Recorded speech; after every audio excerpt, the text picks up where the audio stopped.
यह कहानी एक गरीब लड़के राजू की है, जो अपनी माँ के साथ एक छोटे से गांव में रहता है। राजू का जीवन कठिनाइयों से भरा है, लेकिन वह हमेशा ईमानदारी और मेहनत में विश्वास करता है।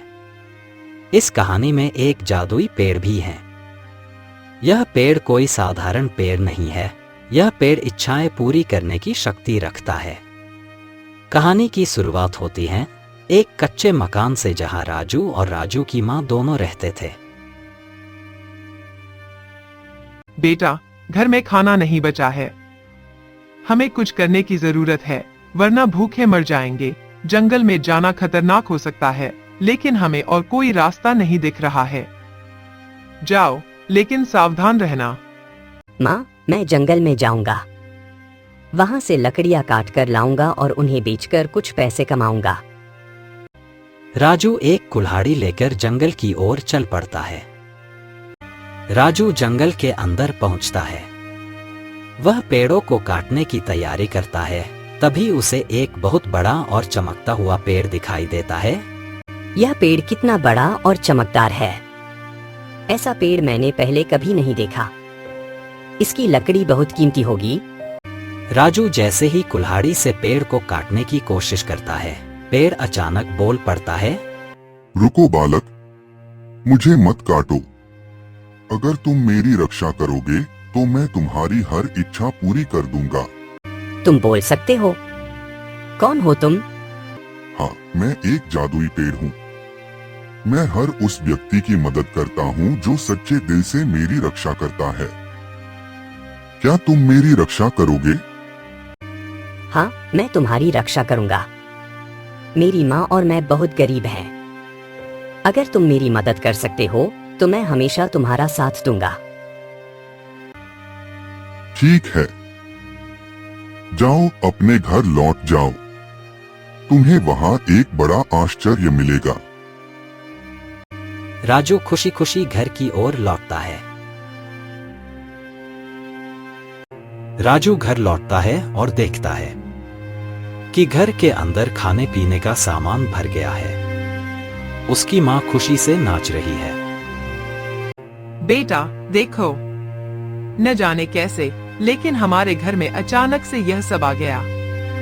ये सब भगवान का आशीर्वाद है।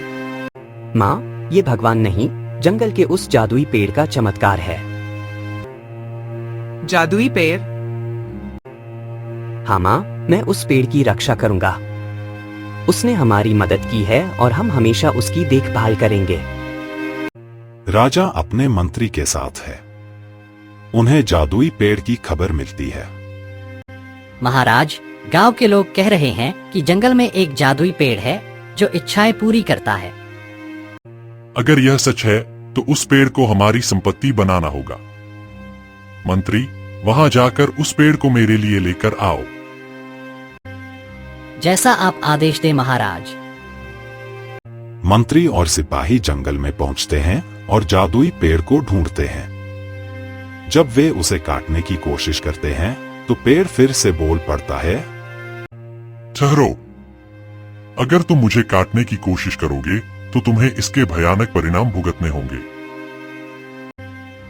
मंत्री और राजा के सिपाही जंगल की ओर रवाना होते हैं।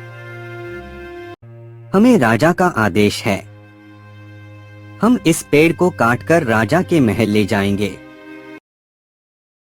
जैसे ही मंत्री पेड़ को काटने की कोशिश करता है, पेड़ से एक तेज रोशनी निकलती है और सिपाही और मंत्री अंधे हो जाते हैं। वे डरकर भाग जाते हैं।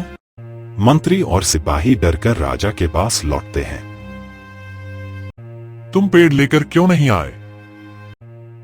महाराज, वह पेड़ सचमुच जादुई है।